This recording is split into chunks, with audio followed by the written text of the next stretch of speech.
नमस्कार, बहुत स्वागत है आपका न्यूज़ 18 के डिजिटल प्लेटफॉर्म पर। मैं हूं आपके साथ अंशिका पाठक।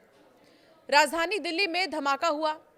अभी 4 दिन भी नहीं हुए थे कि जम्मू कश्मीर के श्रीनगर के नौगाम पुलिस स्टेशन में धमाका हो गया। जानकारी अब तक ये मिली है कि एफएसएल की टीम और पुलिसकर्मी जो अमोनियम नाइट्रेट फरीदाबाद से जब्त किया गया था, उसके सैंपल को कलेक्ट करने के लिए गए हुए थे और इसी बीच धमाका हो गया।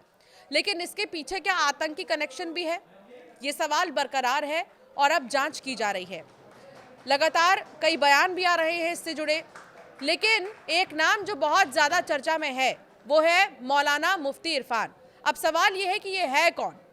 आप ये जानकर चौंक जाएंगे कि जो कुछ भी हो रहा है अभी, उसके पीछे का मास्टरमाइंड कोई और नहीं है बल्कि मौलाना मुफ्ती इरफान ही है।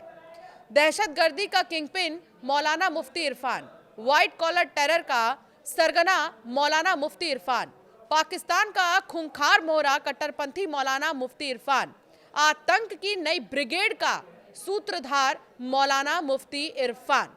कश्मीर घाटी में जाकिर मूसा के सबसे भरोसेमंद सहयोगी के तौर पर उभरा मुफ्ती इरफान सुरक्षा एजेंसियों के लिए आज सबसे अहम कड़ी बन चुका है।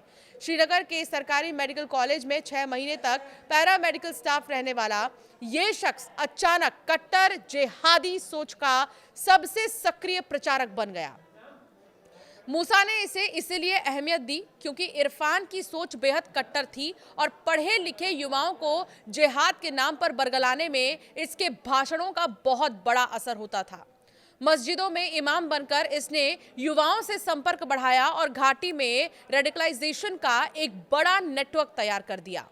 जी हां, सुरक्षा एजेंसियों की जांच में यह पता चला है कि इरफान ने जाकिर मूसा की सलाह पर डॉक्टरों और इंजीनियरों जैसे कई शिक्षित लोगों से जो है संपर्क साधा, उनके कांटेक्ट में आया और हाईटेक प्रोफेशनल्स को आतंक की राह पर धकेलने का जो पूरा प्लान है वो तैयार किया। मस्जिदों में नौकरी बदल बदल कर ऐसे युवाओं की तलाश करता था जो पढ़े लिखे हों, टेक्निकल चीजों से जुड़े हों, टेक सेवी हों और जिहादी नैरेटिव से प्रभावित हो सकते हों। इरफान ने पिछले कुछ सालों में 20 से भी ज्यादा युवाओं को जिहाद की राह पर खींचा, जिनमें सबसे बड़ी संख्या डॉक्टरों की थी। ये सिर्फ कट्टरपंथ ही नहीं फैलाते थे बल्कि पाकिस्तान भेजकर ट्रेनिंग दिलवाता था और आतंकियों की फंडिंग और हथियार मुहैया करवाने में भी सीधी भूमिका निभाता था। 2019 में आर्टिकल 370 हटने से पहले घाटी में जो पत्थरबाजी की लहर चलती थी, उसके पीछे भी इरफान जैसे मौलवियों की बड़ी भूमिका थी। ये युवकों को पैसा देकर, उकसाकर सुरक्षा बलों की गाड़ियों और कैंपों पर पथराव कराता था। लेकिन 23 मई 2019 को जाकिर मूसा के मारे जाने के बाद इरफान और ज्यादातर खतरनाक चीजें करने लगा। इरफान और स्ट्रांग हो गया। उसने सीधे पाकिस्तान में बैठे जैश ए मोहम्मद के हैंडलर से संपर्क साध लिया। इसके बाद इरफान ने जिहादी नेटवर्क को कश्मीर से बाहर तक फैलाना शुरू किया, खासतौर पर डॉक्टरों के बीच, जिन पर कोई शक भी नहीं करता, क्योंकि आपने पहले यही सुना होगा कि पढ़े लिखे नहीं रहते, गरीब रहते हैं और उन्हें प्रलोभन दिया जाता है, लालच दिया जाता है पैसों का और वो आतंक की राह पर आ जाते हैं। लेकिन इस बार जो टेरर का तरीका है वो बहुत अलग था। इस बार पढ़े लिखे, बहुत हाईली एजुकेटेड, बहुत अच्छे पोस्ट के लोगों ने जो हरकत की है वो वाकई शर्मनाक है। यही डॉक्टर बाद में दिल्ली समेत देश भर में हमलों की साजिश रचने लगे। इरफान की गिरफ्तारी एक संयोग नहीं बल्कि नौगाम में हुई पोस्टरबाजी की छोटी सी घटना से निकली एक बड़ी कड़ी है।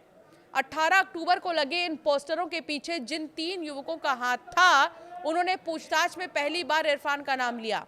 27 अक्टूबर को जब इरफान पकड़ा गया तो जांच एजेंसियों के सामने परत दर परत पूरा डॉक्टर टेरर मॉड्यूल खुलने लगा। सबसे पहले डॉक्टर आदिल पकड़ा गया, फिर एक एक कर तमाम डॉक्टर सामने आते चले गए जो 2 साल से जैश के इशारे पर धमाकों की तैयारी कर रहे थे। बता दें कि सभी की भर्ती और ब्रेन वॉशिंग का केंद्र था यही मुफ्ती इरफान।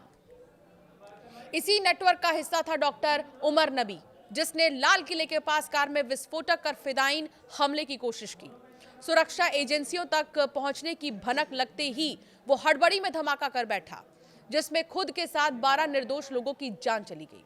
अगर मुफ्ती इरफान गिरफ्तार ना हुआ होता तो ये व्हाइट कॉलर आतंकी मॉड्यूल पूरे भारत को दहला सकता था। इरफान जैसे कट्टर मौलवियों का असली खतरा यही है, ये डॉक्टर जैसे फरिश्ते पेशों वाले युवकों को भी जिहादी मशीन में बदल देते हैं। यही वजह है कि आज सुरक्षा एजेंसियों का पूरा फोकस मुफ्ती इरफान और इसके नेटवर्क को जड़ से खत्म करने पर है।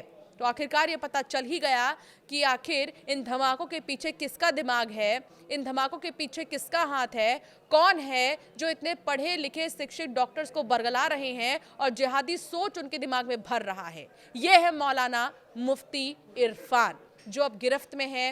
इससे पूछताछ का सिलसिला जारी है और आज भी जम्मू कश्मीर में जो हुआ वो वाकई बहुत ही ज़्यादा निंदनीय है। लेकिन अब उसकी जांच की जा रही है कि धमाका हुआ तो हुआ कैसे, क्या सिर्फ अमोनियम नाइट्रेट के सैंपल इकट्ठा करने के दौरान अचानक से ये धमाका था या इसके पीछे भी कोई साजिश है। तमाम एंगलों से जांच की जा रही है। हालांकि आपकी राय क्या है इस पर हमें ज़रूर कमेंट कर बताएं।